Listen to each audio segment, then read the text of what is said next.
Olá pessoal, este é o segundo vídeo da série que apresenta o paradigma funcional.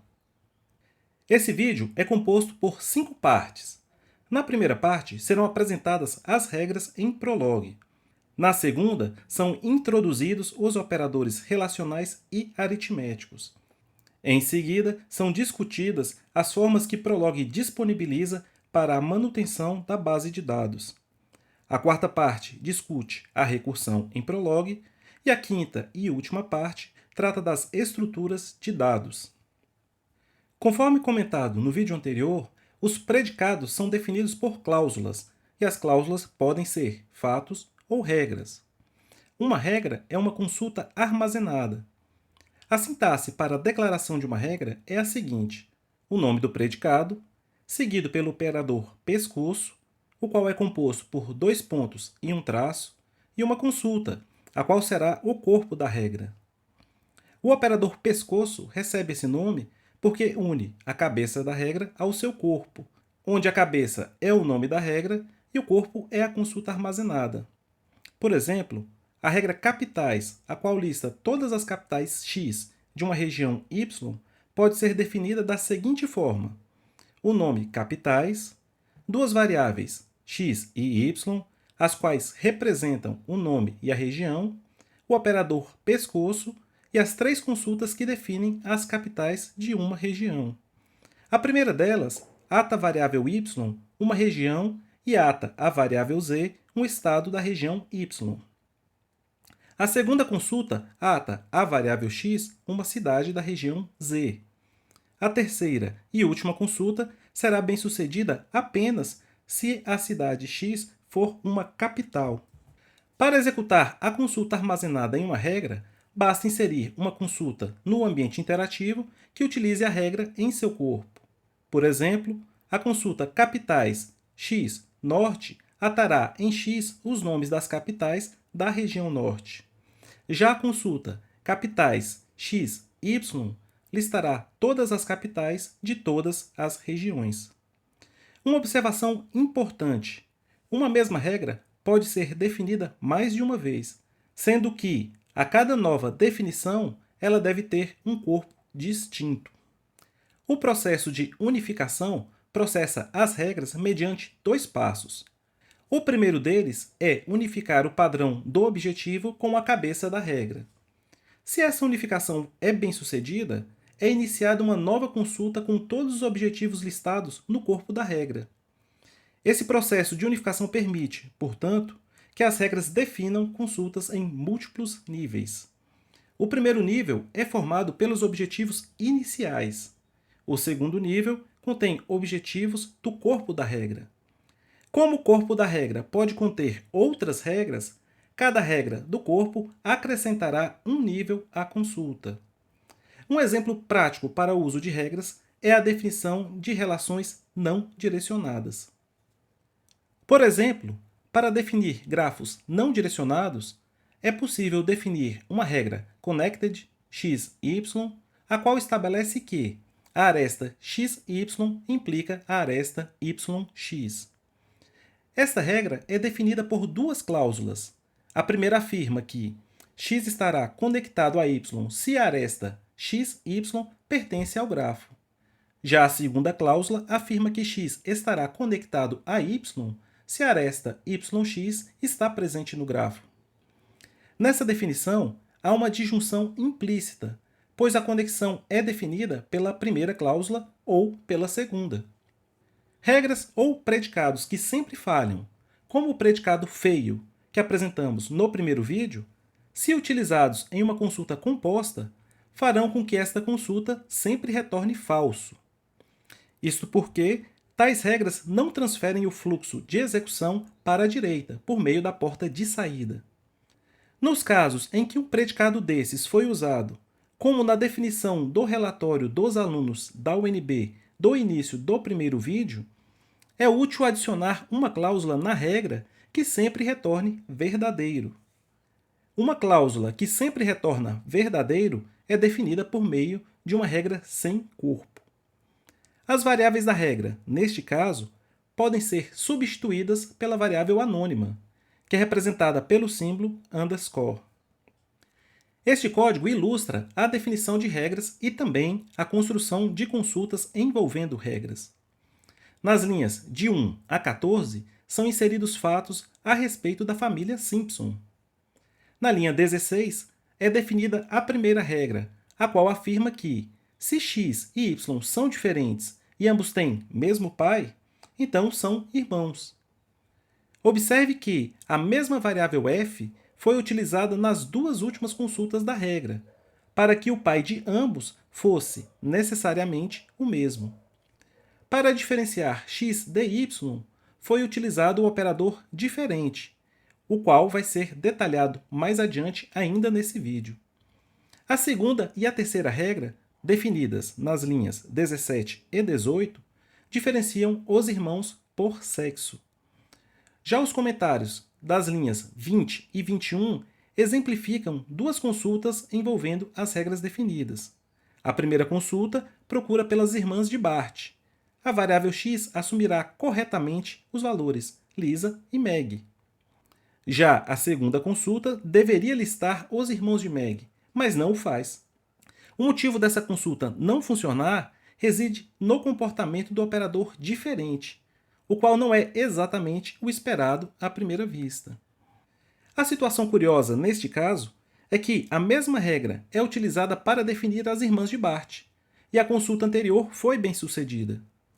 Na apresentação desse operador, voltaremos a discutir este exemplo e explicar por que nenhuma saída foi gerada para essa consulta. Antes de prosseguir com a aritmética, vamos relembrar alguns fatos sobre o Prolog e observar como o Prolog se compara em relação a outras linguagens de programação. Primeiramente, lembremos que a unificação é o processo de casamento de padrões do Prolog.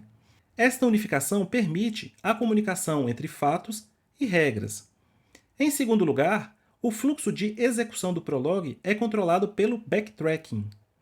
É possível forçar uma falha por meio do predicado feio, e também forçar sucesso por meio de uma regra sem corpo, cujas variáveis são todas anônimas.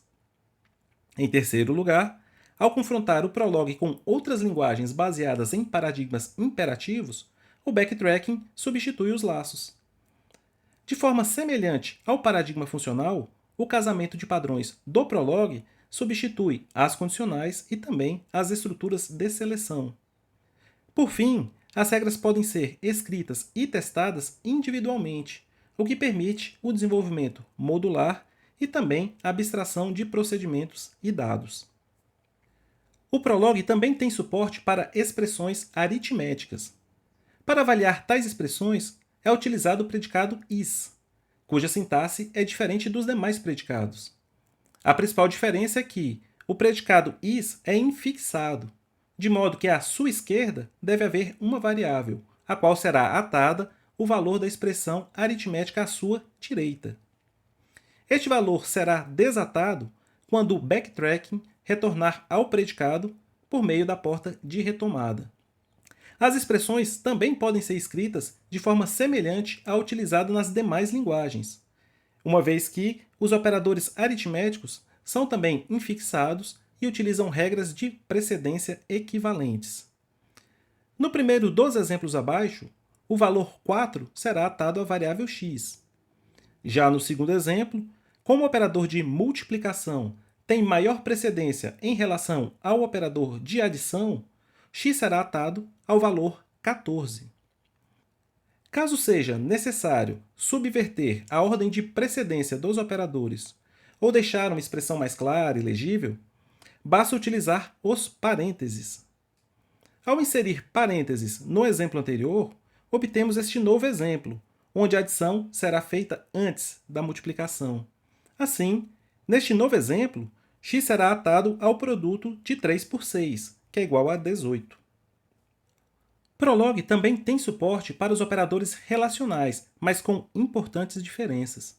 A primeira delas é que, para evitar a semelhança com setas para a esquerda ou para a direita, os operadores maior ou igual que e menor ou igual que utilizam uma ordem de símbolos bastante diferente do usual. Também o operador diferente não é muito usual em sua grafia, e a sua semântica também não é óbvia. A expressão x diferente de y será bem-sucedida se x e y não se unificam. Essa semântica explica o comportamento estranho do predicado que identificava os irmãos no código anterior. Na consulta dos irmãos x de Meg, a primeira dentre as consultas compostas é x diferente de y. A variável y está atada ao átomo Meg, enquanto que a variável x não está atada. Não estando atada à variável x, ela unifica com qualquer valor, de modo que unificaria com y. Assim, a expressão x diferente de y falha e a consulta é encerrada. Uma maneira de corrigir o comportamento dessa regra é passar essa expressão para o final da sequência de consultas, onde o valor de x já estará atado e a diferença falhará caso ambos valores atados às variáveis sejam idênticos.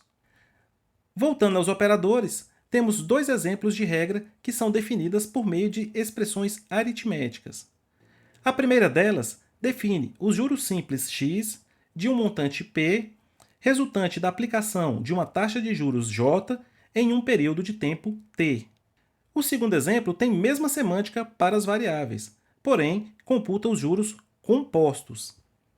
Note o operador de potenciação, que é representado por dois símbolos de multiplicação consecutivos. No comentário, temos dois exemplos de consultas utilizando essas regras. Vale a pena consultar essas regras no interpretador Prolog, realizar essas consultas e também observar os resultados obtidos. Este código computa as raízes de um polinômio de segundo grau com coeficientes a, b e c por meio da regra Roots. A variável x conterá as raízes, e as variáveis a, b e c representam os coeficientes do polinômio. Inicialmente, a regra verifica se a é diferente de zero, pois, caso contrário, os coeficientes não corresponderiam a um polinômio de segundo grau. Em seguida, o valor da expressão b² menos 4ac é atado à variável delta. Na linha 16, é obtido o sinal associado à raiz, de acordo com o valor de delta, por meio da regra RootSignal. Por fim, o valor de x é obtido por meio da equação de Bhaskara e do sinal S de delta. Observem agora que RootSignal é definido através de duas cláusulas. Na primeira, a variável S é atada ao valor 1, caso delta seja maior ou igual a zero. Na segunda, S é atada ao valor menos 1, se delta for positivo.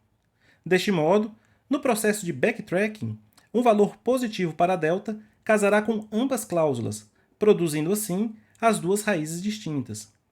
Veja também que, se delta for negativo, nenhuma das duas cláusulas de RootSignal retornará verdadeiro, o que é compatível com o fato de que, nestes casos, a equação não possui raízes reais. Nos comentários das linhas 19, 20 e 21, temos exemplos de diferentes consultas que ilustram o comportamento da regra Roots. É possível adicionar fatos dinamicamente à base de dados do Prolog através dos predicados assert_a e assert_z. Ambos adicionam a cláusula x, que recebem como parâmetro na base de dados, sendo que assert_a a adiciona como primeira cláusula do predicado e o assert_z como a última. Essas regras sempre falham no backtracking e não desfazem essa inserção. Para remover uma cláusula já inserida na base, devemos utilizar a regra retract. Porém, essa remoção só pode ser feita caso a cláusula a ser removida tenha sido marcada anteriormente como dinâmica. A sintaxe utilizada para essa marcação é a seguinte: operador pescoço, seguido da palavra dynamic, e na linha seguinte, o nome do predicado, seguido de uma barra e sua respectiva aridade. Essa declaração tem que anteceder a primeira cláusula da regra dinâmica. Como não há variáveis globais em Prolog, uma forma de contornar essa restrição é utilizar a base de dados como um repositório de variáveis globais. Assim, por meio de assertivas e retratações, é possível modificar dinamicamente os fatos que constam na base, simulando as variáveis globais de outras linguagens. Uma vez que essa estratégia, de fato, manipula o estado do programa, ela deve ser usada com cuidado. Isto porque este uso da base de dados como uma variável global afasta o código do paradigma lógico e o aproxima do paradigma imperativo. Uma vez que Prolog foi desenvolvida tendo como base o paradigma lógico, códigos imperativos em Prolog são menos eficientes do que os equivalentes produzidos em uma linguagem baseada em paradigmas imperativos. Além disso, a sintaxe e a leitura também ficam prejudicadas. Alguns programadores Prolog preferem evitar completamente o uso de assertivas e retratações em seus códigos, se restringindo às características do paradigma lógico. Uma forma de evitar o uso de variáveis globais é passar todas as informações necessárias para uma determinada regra por meio dos seus argumentos. Desta forma, as regras do Prolog se comportarão como as funções puras do paradigma funcional, produzindo os resultados de suas consultas a partir apenas de seus parâmetros. Isso torna o código um pouco maior e mais trabalhoso de se escrever, porém com o benefício da eliminação dos efeitos colaterais. É possível declarar uma regra que se comporta como uma assertiva, mas cujo comportamento na porta de retomada é desfazer a assertiva feita previamente. Observe a declaração da regra backtracking assert. Na porta de chamada, ela equivale a um assert A. Já na porta de retomada, ela retrata a cláusula X, que foi inserida anteriormente no banco de dados, falhando em seguida, de modo que o fluxo de controle segue para a consulta à sua esquerda, se houver. A recursão em Prolog ocorre de forma semelhante às demais linguagens. Uma regra será recursiva se ela contém um ou mais objetivos que se referenciam a ela mesma. Como as consultas são independentes, a recursão acontece de forma natural em Prolog. Vale lembrar que a recursão é composta de casos base e também de uma ou mais chamadas recursivas. Os casos bases tratam dos valores limítrofes da regra e evitam que a recursão continue indefinidamente. Já a chamada recursiva invoca a mesma regra, com um novo conjunto de parâmetros, que, em geral, caracterizam uma versão menor ou simplificada da chamada anterior. Essa redução ou simplificação ocorre no sentido de aproximar os parâmetros da chamada a um de seus casos base. Uma vez atingido o caso base, a recursão volta em sentido contrário, atualizando os valores das consultas até se atingir a primeira consulta da recursão, a qual terá, nesse momento, o retorno da consulta, se existir. Este código apresenta duas implementações possíveis para o fatorial em Prolog. A primeira implementação é recursiva e corresponde diretamente à definição de fatorial de um inteiro n. Observe que o valor do fatorial de n será atado à variável f. O caso base ocorre quando n é igual a zero, onde o fatorial de zero é igual a 1. Na chamada recursiva, é preciso checar se n não corresponde a nenhum de seus casos base. Por isso temos a desigualdade da linha 5. Sem essa verificação, a regra retornaria verdadeiro em suas duas cláusulas quando n fosse igual a zero, e a recursão continuaria indefinidamente. Na linha 6, o valor de n é decrementado e atado à variável newN. A linha 7 contém a chamada recursiva, agora com newN substituindo o valor de n e com x recebendo o valor do fatorial de newN. Por fim, o fatorial de n será x vezes o valor de n. A segunda implementação é uma implementação recursiva de cauda. Além das variáveis f e n presentes na primeira implementação, há agora uma nova variável ACC dentre os argumentos, a qual representa um acumulador que conterá a resposta parcial do problema durante a recursão.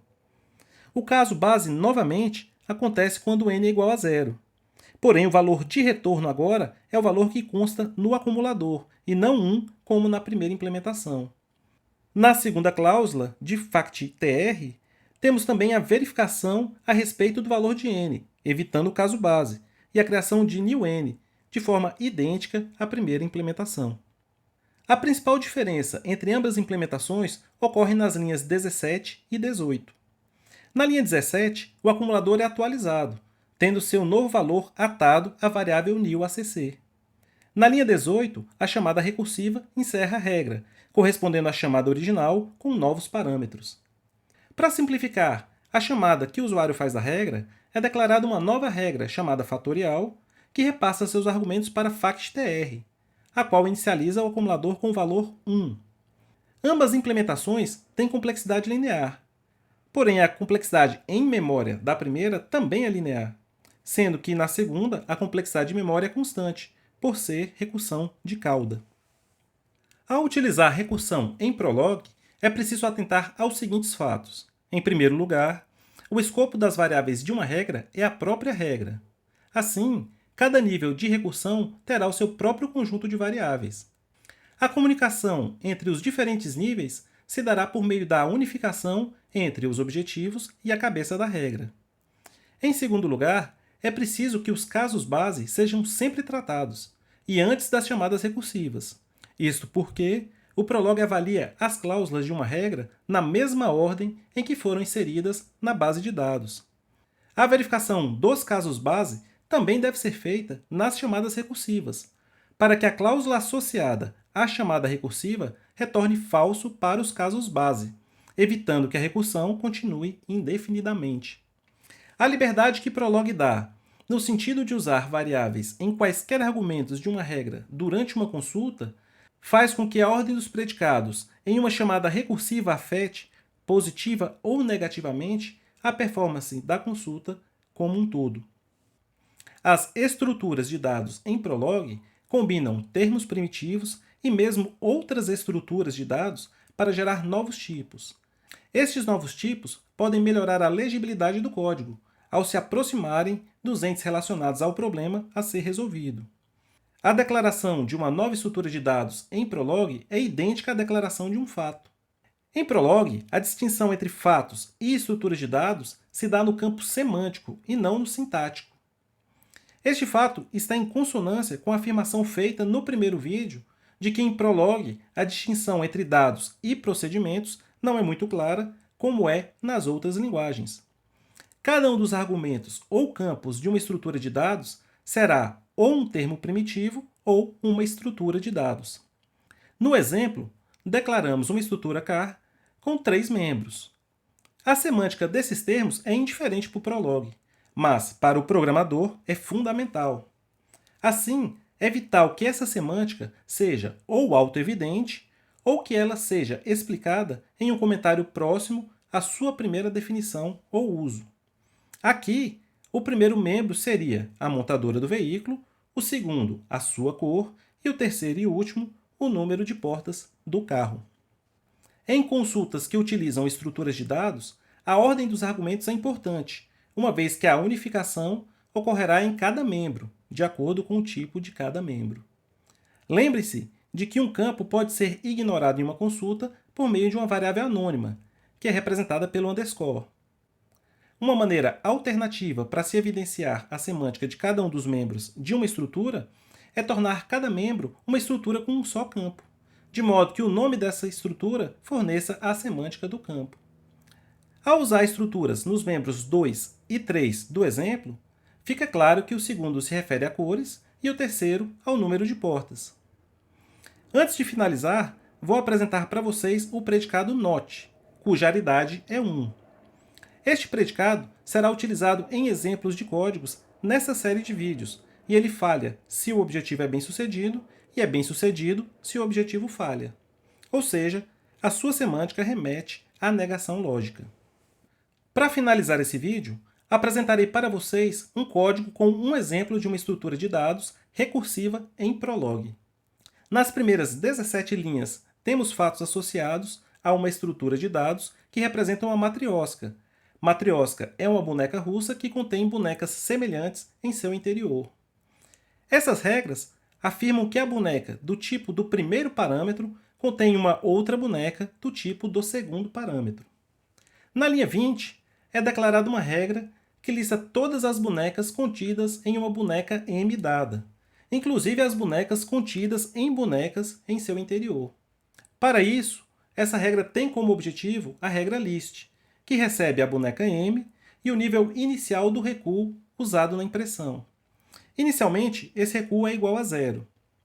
A regra list é declarada na linha 24 e começa em uma nova linha e com uma tabulação de L espaços em branco, seguida de uma seta e mais um espaço em branco. Após essa formatação, é impressa a boneca M. Na linha 30, por meio do backtracking, a variável x assumirá todas as bonecas contidas em M. Para cada uma delas, o nível de tabulação é aumentado em 4 espaços e a regra list é invocada recursivamente, tendo agora x como boneca a ser descrita a partir do nível newL. Sugiro que consultem esse código no interpretador Prolog e façam alguns testes, como listAll-A, para ver os resultados dessas impressões. Uma pergunta/desafio para vocês. O que aconteceria se, dentre todos os fatos anteriores, eu tivesse também o fato matrioska FA? Tentem responder essa pergunta sem o uso do interpretador e depois testem esse novo fato no interpretador. Caso vocês façam isso, utilizem Ctrl+C para interromper a execução do código. Para a elaboração desse material, eu utilizei as mesmas 4 referências que eu citei no vídeo anterior. Finalizamos aqui o segundo vídeo sobre o paradigma lógico. No terceiro e último vídeo da série, detalharemos o processo de unificação do Prolog e também apresentaremos as listas. Até lá!